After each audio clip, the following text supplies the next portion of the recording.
नमस्कार। मैं रविशंकर।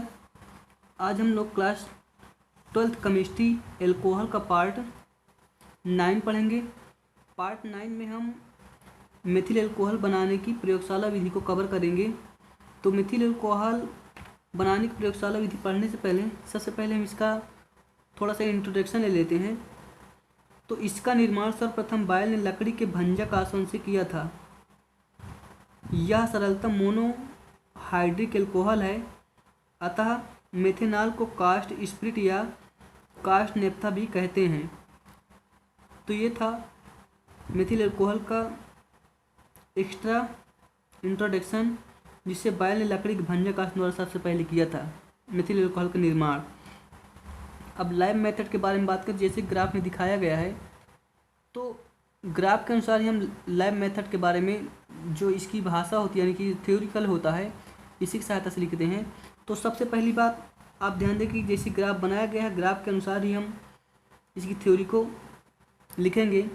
तो जैसे कि ग्राफ में दिखाया कि ये दो स्टैंड हैं, जिसके सहारे से इसमें जितने भी उपकरण हैं वो टिके रहते हैं।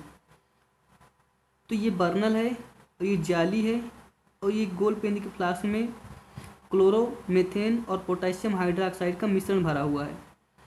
जैसे ही हम बर्नल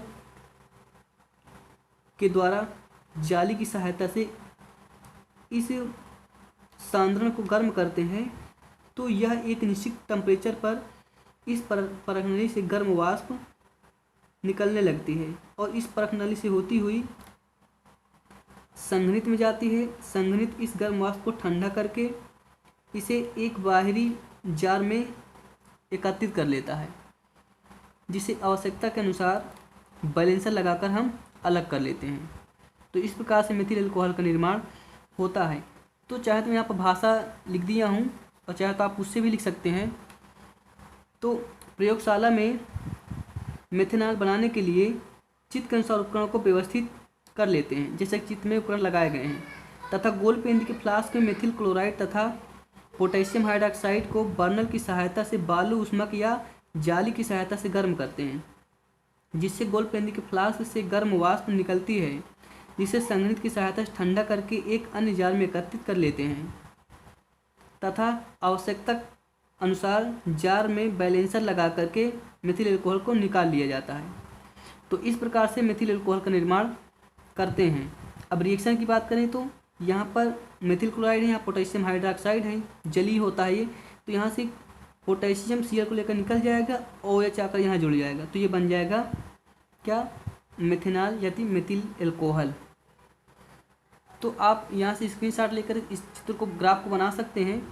वैसे बोर्ड पेपर में ये पूछित नहीं जाती है क्लास 12th में, लेकिन चैप्टर से संबंधित था, इसलिए मैंने इसका एक वीडियो बना दिया, इसकी प्रयोगशाला विधि को कवर कर लिया।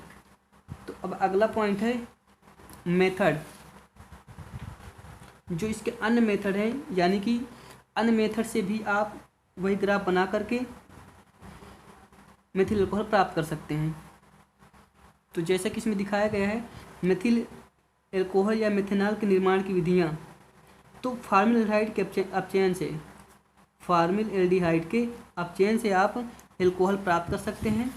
तो जैसे कि यहाँ पर लिखा हुआ है कि जब फार्मिलडिहाइड का अपचयन लिथियम एल्यूमिनियम हाइड्राइड की उपस्थिति में किया जाता है, तो मेथिल एल्कोहल या मेथेनॉल बनता है। तो लिथियम एल्यूमिनियम हाइड्राइड के द्वारा इसे हाइड्रोजन आसानी से मिल जाता है।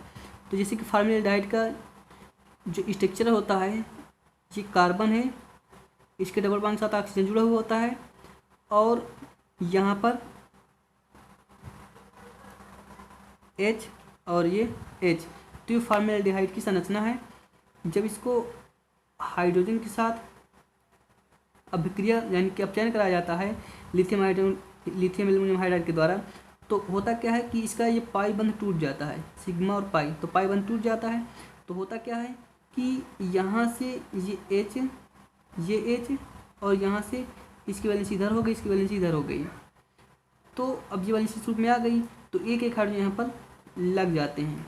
तो अब इस कार्बन के साथ 3 हाइड्रोजन है, सॉरी ये डायरेक्ट यहाँ पर लगा हुआ है, इस कार्बन के साथ 3 हाइड्रोजन, तो CH3 और ये OH, ये बन जाएगा आपका मेथेनॉल। तो यहाँ से रिएक्शन आप कर सकते हो, मैंने यहाँ समझा भी दिया है स्ट्रक्चर रूप में। अब इसके बाद जो अगला मेथड है वो है मेथिल एसीटेट के जल अपघटन से। तो जब मेथिल एसीटेट का जल अपघटन अम्ल तथा क्षार की उपस्थिति में किया जाता है तो मेथिल अल्कोहल बनता है। तो ये मेथिल एसीटेट का सूत्र है यानी यौगिक है। तो यहाँ दिया गया है मेथिल एसीटेट, तो आप इसको एक बार यहाँ से मैं नोट कर ले रहा हूँ। तो CH3COOCH3 ये है मेथिल एसीटेट का सूत्र। जब इसका जल अपघटन अम्ल तथा क्षार की उपस्थिति में किया जाता है तो होता क्या है कि ये CH3, क्योंकि H2O के पास H और OH उपस्थित होता है, तो यहाँ से ये CH3 इस OH को लेकर के निकल जाता है, यानी कि CH3OH। अब H बचा कर यहाँ जुड़ जाएगा प्लस CH3COOH, तो ये बन जाएगा मेथेनॉल। इसे बोला जाता है एथेनोइक एसिड। अब इसके बाद जो तीसरा मेथड है वो है डाई मेथिल ईथर के जल अपघटन से। डाई मेथिल ईथर के जल अपघटन से, तो जब डाई मेथिल ईथर का जल अपघटन तनु सल्फ्यूरिक अम्ल की उपस्थिति में किया जाता है तो मेथिल अल्कोहल बनता है। तो यहाँ से होता क्या है कि जो ईथर की संरचना होती है वो इस रूप में होती है, क्योंकि ऑक्सीजन की वैलेंसी 2 होती है। तो यहाँ पर CH3 जुड़ा हुआ है और ये H2O सल्फ्यूरिक अम्ल से जैसे बिक्रिया कराते तो होता क्या है कि यहाँ से ये जो ऑक्सीजन बॉन्ड है यहाँ से ये टूट जाता है। जैसे ये टूटता है ये इस रूप में आ जाते हैं CH3O और इसकी वैलेंसी CH3 इस रूप में आ गई। अब यहाँ से H2O के पास क्या होता है OH और H, तो अब यहाँ से ये इसको ले लेगा और ये CH3OH हो जाएगा, तो 2 टाइम यहाँ से अल्कोहल बन जाएगा यानी 2CH3OH। अब ये कुछ मेथड थे जो मैंने इसमें बता दिया है।